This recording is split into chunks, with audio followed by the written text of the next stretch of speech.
Donald Trump responding just moments ago on social media, what he's saying about all this. And Trump today in the key battleground state of Georgia asked about the issues that Trump believes will help him win in this very close race: the economy and immigration. Rachel Scott from Georgia tonight. Tonight, the Trump campaign lashing out at retired four-star General John Kelly, saying Kelly, quote, has totally beclowned himself with these debunked stories he has fabricated. Donald Trump once had high praise for his former chief of staff. General Kelly will go down in terms of the position of chief of staff, one of the great ever. But appearing today in battleground Georgia, the former president didn't say a word about Kelly's explosive accusations. Thank you. What a beautiful place. Thank you. More than 2 million people have already cast their ballots, part of the 24 million Americans around the country who have voted early, with Election Day less than 2 weeks off. By the way, record numbers of votes are coming in, so that's supposed to be a good thing for us, and we have to make sure. Too big to rig. We want to make it too big to rig, right?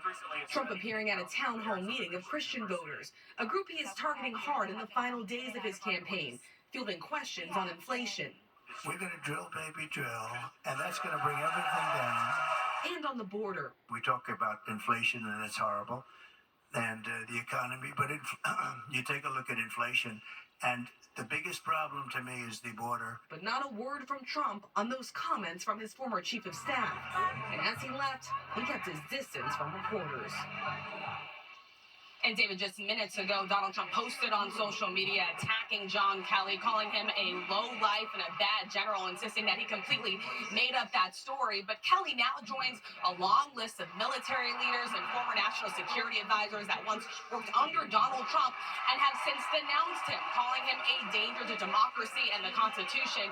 That list also includes former national security advisors H.R. McMaster, John Bolton, and General Jim Mattis, who served as defense secretary. David. Rachel Scott covering the Trump campaign for us. Rachel, thank you. Tonight, for the first time here, we're hearing the chilling 911 calls from the scene of the assassination attempt on Donald Trump in Butler, Pennsylvania. The horrified callers, the panic and fear in their voices moments after it played out. Here's Aaron Katursky. Take a look at what happened. Tonight, for the first time, the 911 calls from the attempted assassination of former President Trump in Butler, Pennsylvania. They just tried to kill President Trump. In the callers' voices, sheer panic. President Trump rally. Yep, the police are on the way there. Better get over here quick. Chaos in the crowd. We are at the Trump assembly, and there's a guy shooting. He's shooting at the place. This call came in from a neighboring county. I have a female on the line. Her husband was shot at the Trump rally. That woman trying to locate her husband. He had been shot and taken by paramedics. I called Butler Hospital. He's not there. They told me to call 911. The description she gave the dispatcher matches Jim Copenhaver. He and David Dutch were critically wounded. The shooting killed Corey Comparator and left Trump with a bloodied ear. The chaos you just heard, David, part of a pivotal moment in the 2024 campaign, and there's fear of even more political violence as Election Day nears. David? Well, let's hope not, for sure. Aaron Katursky tonight. Aaron, thank you. Now to the deadly E. coli outbreak linked to McDonald's. Tonight, the CDC now warning that the number of cases could rise. One person is dead, at least 49 sickened in at least 10 states now. Colorado reporting the most cases. Tonight, investigators focusing on one ingredient, slivered onions, and for now, the quarter pounders are off the menu in 1/5 of all McDonald's restaurants, all in the affected region. Here's Mola Lengi. Tonight, as health officials race to find the source of the deadly E. coli outbreak linked to McDonald's quarter pounders, they say they expect the number of people affected to grow. So far, they've tracked 49 cases of E. coli across 10 states.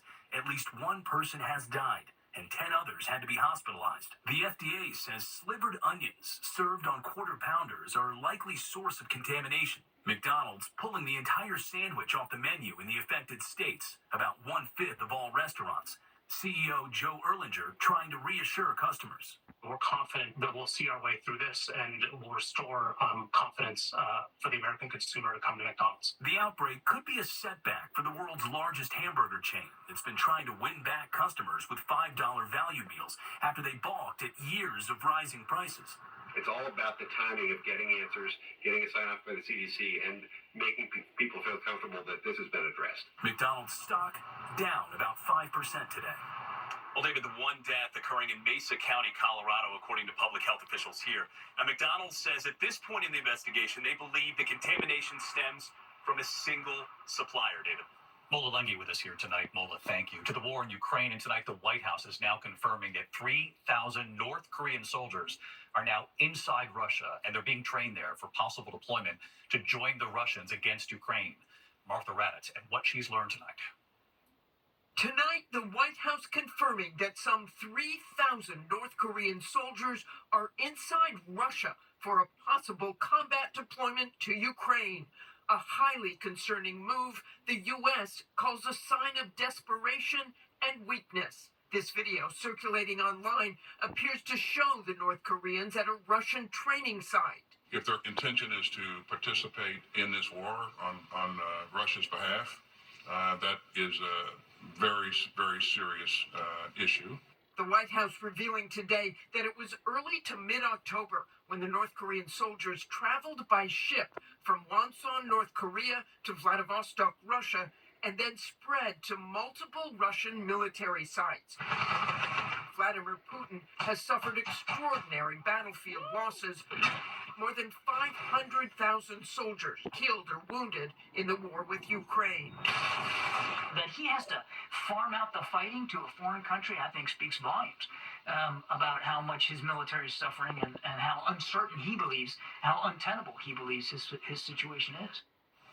The White House saying tonight that given Kim Jong-un's willingness to put skin in the game, the North Korean leader likely expects something in return. David? An extraordinary development tonight. Martha, thank you. Now to the chilling images from Turkey tonight of the deadly assault at a major defense company there.